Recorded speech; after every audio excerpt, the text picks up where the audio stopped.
pipito ko. Patunay ko dyan, no, na parang sa sobrang unexpected na lumaki ng ganito yung post na to. Doon makita na sobrang dami nanonood ng Pepito, no? Oo nga. Grabe. Complete with the Tama. references, no? Na yung alam nila lahat yung hotdog, alam nila lahat na yaring ka kay Janice. Alam nila lahat na buti wala si Tommy. Alam nila lahat na na buti wala si Pitts. Kikwento mo kay Pitts. Ang dami nga, nagre-request na, gawa na ng script yan. Isama na sa film fest yung na yan, storya.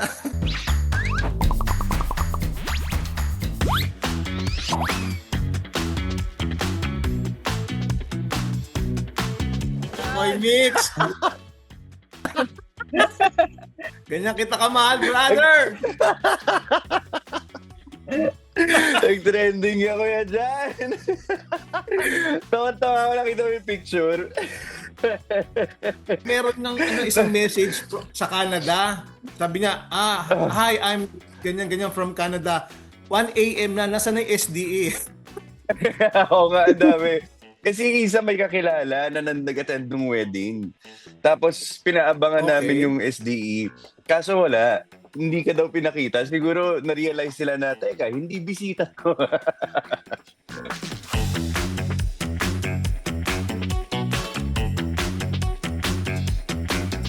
Meron ako inatenan na parang parang golf na laro-laro lang ng umaga. Sabi nila, kumain ka na dito ng tanghali. Sabi ko, hindi pwede. Kasal nung kasama ko sa Pepito, si Mikoy. Ganun. Nag-ano pa sila. Best wishes, pakisabi ha. Sige, best wishes. Pag uwi ko sa bahay, wala pa, hindi pa planchado yung ko. Pinlansya ko yung barong, pinlansya ko yung slacks, nagpagupit pa ako, Mikoy. Nag-ahit pa ako. Sabi ko, matagal walang taping eh. So, linis. Pero the day before, tinawagan ko si Direk Ronnie. Direk, kasal ni Mikoy bukas. Ha? Oo, ano bibihis mo? Sige, I'll check ha, babalikan kita. Tumawag. Sabi ko, baka may ibang baka may ibang ruta to. So fast forward, eto na. Sabi ko kay Mrs. Malilate na ako. Kasi umalis ako sa bahay, Paranaque, mga 3:15 na, Koy Mix eh. Sabi ko, alas 4, naalala ko doon sa strictly 4 p.m. will start. Yan yung mga natatandaan ko eh. Buti yun, tama yung alala mo. Hindi. At saka yung bunga ng invitation mo, may January 3, kaya tumatak lang sa akin yung January 3. Sabi ko, sige, hindi bihis, okay na. Sabi pa ni Ate Uyen mo, uy, magpabango ka, nakakahiya doon ha. Oo, nagpabango na ako. Di andar na ako, andar. Pagdating ko doon, sabi ko, uy, dami ng kotse. Sabi ko, sige, parada na ako. Doon ako sa likod dumaan. Nakalak na yung mga pinto, Koy Mix. Sabi ko, sinarado na. Gigilid na lang ako. May nakakita sa akin, Patrick! Pa-picture muna. Hindi, bago tayo mag-picture, ituro mo sa akin dito yung entrance, yung sa gilid lang. Parang nakakahiya. Tinuro sa akin, ganyan. Pagpasok kong ganon, inahanap ko si Charis, tsaka si Wancho, nakalagay yung invitation mo eh. Wala. Baka doon sa harap yon. Tapos nakita ko kagad yung kinakasal. Ay, nagpagupit si Mikoy Sabi ko, nagpagupit. Tapos lumapit niya may radyo. Sir, dito po tayo. Sige. Ganun lang ako. Okay. Nakita ko may mga nag-ano na, may nagpa-camera, may nagbibideo na, ganun. Okay. Kasi tinitignan ko pa rin yung groom. Sabi ko, si Mikoy nagpagupit? Sabi ko, siyempre, kasal nga naman, pero medyo malakas ito eh. Sabi ko, teka. Tapos nakita ko lahat ng tao, nakasuit. Ako lang yung nakabarong. Sabi ko, okay. Teka, dali lang ha. May kumuha sa akin ng picture, nakita ko eh. Tsak! Sabi ko, ay, brother. Tinawag ko gano'n, teka nga. Sir Patrick, pa-picture pa sa akin, nag-post yun eh, yung photographer. Nag-post sa'yo, may kuha kami dalawa eh. Ganyan, picture sila. Ikaw, mamaya na yan. Si Si Marco Morales. Sir, Hindi po eh. Hindi ako pwede magkamali. Ngayon yung kasal nun, January 3, 4 p.m. Sabi ko, sir, hindi po, ito po yung ikakasal. Sabi ko, hindi yan yung ikakasal. Pero sir, meron pang 2 p.m. Yan, nagkabuhay ako. Sabi, baka na-adjust yung oras. Tapos pinakita niya sa akin. Sabi ko, hindi yan eh. Hindi ako nagkakamali. 4 p.m. January 3. Sir, ito lang ikakasal eh. Tapos sabi ko, sige, titignan ko na lang yung church. Baka nagkamali ako ng church. So, doon ko na inopen yung ano mo. Kasi hindi naman ako mahilig sa mga link-link. Diba? Kaya ako nagpatulong sa'yo. Mga link-link na, pinindot ko yung link na gano'n. Pag silip ko ng link, nakita ko kayo mag-asawa. Sa picture. March. Ang laki-laki, March. Oo, March. Nanlaki mata kong gano'n, yo. Sabi ko, sandali Brad, jijingle lang ako ha. Yung upuan ko dyan, ano yun mo ha? Labas akong gano'n. Sabi ko, my God. March. Tinawagan ko kagad si Charis. Sabi ko, Tay, bakit? Pipito ako. Bakit? Matin ako ng kasal ni Koy. March pa pala. Oo, bakit? Nasaan ka? Nasa Don Bosco Church ako ngayon. Tawa ng tawa si Charis, di na makapagsalita. Sabi ko,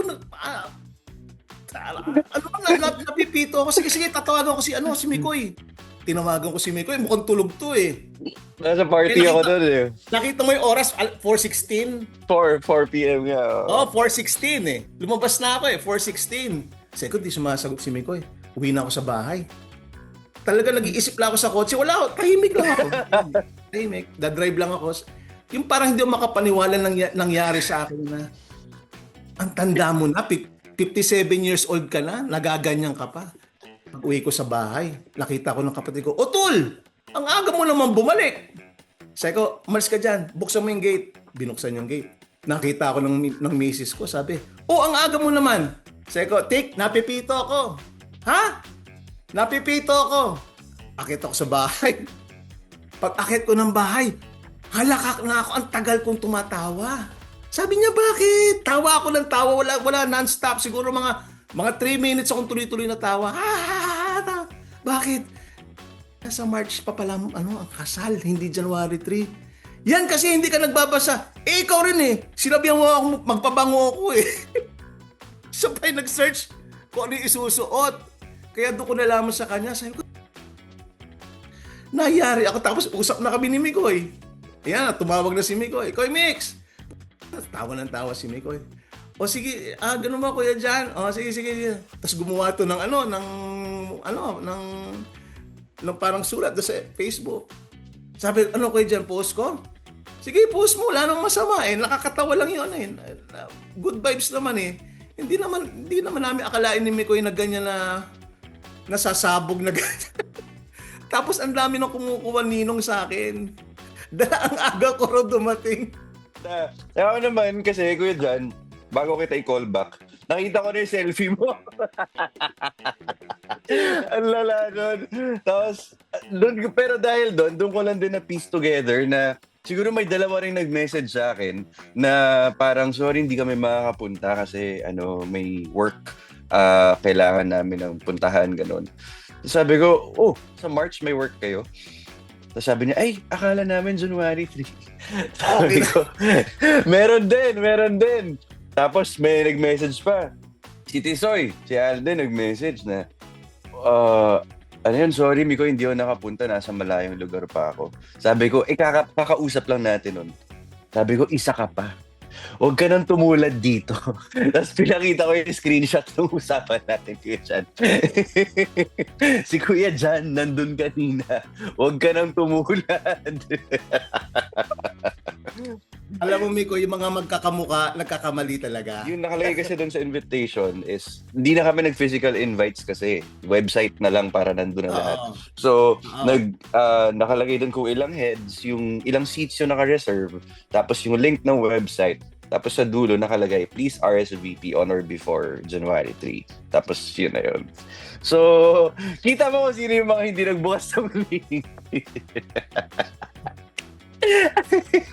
Tama nga naman. Di nga nabuksan ni Kuya Jan yung link kasi ako yung nag-RSVP para sa kanya nung magkasama kami. Ako, di ba? Tayo nun magkasama. Si Tito Ron din eh. Si Tito Ronnie naman, hindi sa taping, Kuya Jan. Tayo kasi sa set, di ba? Sa taping tayo nag-ayos tong sa'yo. Si Tito Ronnie, Oo. sa Viber. Ang dami niyang message. Nandito ako sa bahay nun eh. Mikoy, ayaw. Mikoy, how does this work? Mikoy, how do you open this? Mikoy, is the name right? Sabi ko, Tito Ronnie, ako na mag-RSVP para sa'yo. Kasi in-RSVP ko. So kung sumagot siya sa'yo talaga yun, may chance na hindi natin alam yung date talaga. At dalawa kayo nandun. Dalawa kayo nandun, boss ko. Naiisip ko nga si Tommy at saka si Patrick yung pumunta eh. Sakto ba yung picture eh? Nakita ko yung kapatid, sumagot. Yung kapatid sumagot, sabi niya kapatid daw niya yung kinasal. Tapos hindi naman pala daw si Kuya John lang yung nakabarong doon. Yung groom din. So dalawa sila So, dalawa kami. Sabi ko, reply ko, buti hindi nalito yung bride.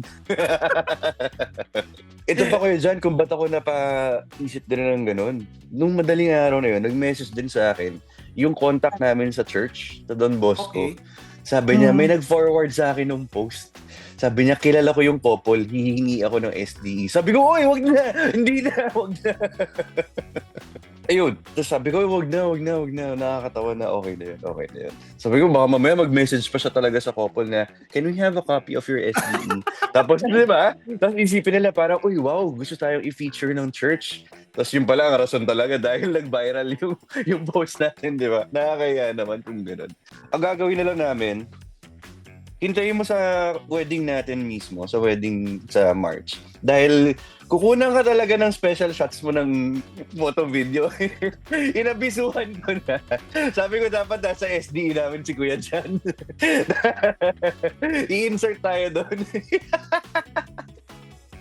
Doon tayo babawi. May nag-ano pa nga doon sa Ikigai, sabi, alam nyo, gawin nyo na lang profile pic nyo ng kumpanya nyo niya. Ang laki na, nag 100,000 plus yung nila, engagement nila sa isang post eh. Oo, tapos yung post mong yung tinag ka, plus almost 400,000 na yun. Oh, yung 400,000. Tapos sa daming pa nga shares. dito pa. Ang dami mas marami yung shares sa comments, ang dami nag-share. Pati yung mga kamag-anak ng kamag-anak ko, mga nagme-message sila na kahit dun sa Instagram naman, nagpinost rin ng kabalastugan, nag-message pa sila na best plot twist of the year. Tapos yung mga messages na 2026 sumusobra ka na. Yung mga Tapos, dun sa post na yun ng kabalastugan, nag-comment pa, di ba yung opening ng message natin, Kuya Jan, nakalagay, nananawagan po kami, sino magalang sa SD ka. Nag-reply si Jason Magbano. Oo! Sabi niya, wait lang, exporting. Si Jason, nakita ko na yun. Si Jason Magbano pa nag-comment dun sa post ng kabalastugan. Sabi ko, paano kung siya nga talaga, Tapos may drone shot pa, Tapos nandun ka, Ikaw lang yung nakabarong.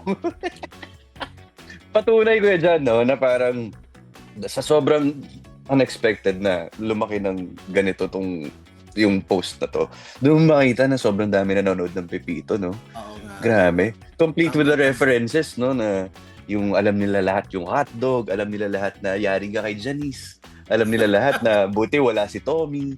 Alam nila lahat na na buti wala si Pitts. Kikwento mo kay Pitts. Ang galing. Dun sobrang evident dun. Pang Pepito nga talaga yung storya eh. Ang dami nga nagre-request na gawa na ng script yan. Isama na sa film fest yung na yan, storya. Pati nga yung classmate ng misis ko na hindi mo siya kinakausap na maski doon sa school nito. Nag-message sa kanya kasi nasa abroad eh. Sabi, hello Julien, sorry baka nagulat ka, minessage kita. Tawang-tawa lang ako sa mister mo. sa nangyari sa kanya. Classic. Pagkagising mo, may mga bagong message, may mga bagong shares, may mga bagong memes. Doon nakita ko nga sabi ko, nagre-reply si Kuya Jan. Nung kinagabihan, di ba? Nung kinabukasan, sabi ko, medyo tahimik mukhang nabuhusan na, nabahaan na ng notifications to si Kuya Jan. Kasi kahit ako, hindi ako makapag-Facebook na maayos, Kuya Jan. Lahat na Diba? mapindot ko notification, nagsiswitch sa page na parang, ay, hindi pala personal. Lahat nasa page ko na nag-notify. Ayun. Mikoy, history. History. Hindi wala pong mangyari din ulit dito na ito maging episode din to tapos maging part siya ng kwento. From truth naman lagi ang comedy ng Pipito, sabi nga ni Kuya Bitoy, di ba? So, ayun. Baka next, sa sunod na, pag-resume natin, yung i-read natin yung script, Kuya Jan, mukhang tungkol doon Itataon daw itataon daw yung episode na ere ng March. Ay kung ganun, Mikoy, hindi na natin i-read dalawa. Alam na natin. Alam na natin. Kung pa yung kulit na kulit, etong December, sabi ko kay Uyen, meron akong binyagan sa January, ganyan. Tapos, yung unang-una ko ng January, yung kasal ni Mikoy. Paulit-ulit ako kay Uyen. January 3 yun, January, Sabado yan. Wala naman ako January. Paulit-ulit ako. Si Ate Uyen mo naman, yung isuot mo na ganyan. Inano ba yung sapatos? Sinay mo na ba yung sapatos? Uy, magpabango ka. Siya pa yung nagre-remind Gusto ko sabihin, isa ka pa Pero at least ngayon, Kuya Jan, alam mo na kung saan yung parking, alam mo na kung saan ka pwesto, di ba? Alam mo na sa mismong Tapos ang gawin mo sa March, sa kasal mismo, ikaw lang mag-suit. Oy, binigyan mo ako idea. Pwede naman nandun sa tayo, mag-suit ka na, ikaw lang yung nakasuit na na Ay, na hindi. babes. Siyempre, isusuot ko pa rin yung pinaka-uniform natin, dalawa. Madali ka na lang hanapin. Ay, nako. And the rest is history. Abangan natin yan. Alam niyo na yung kwento.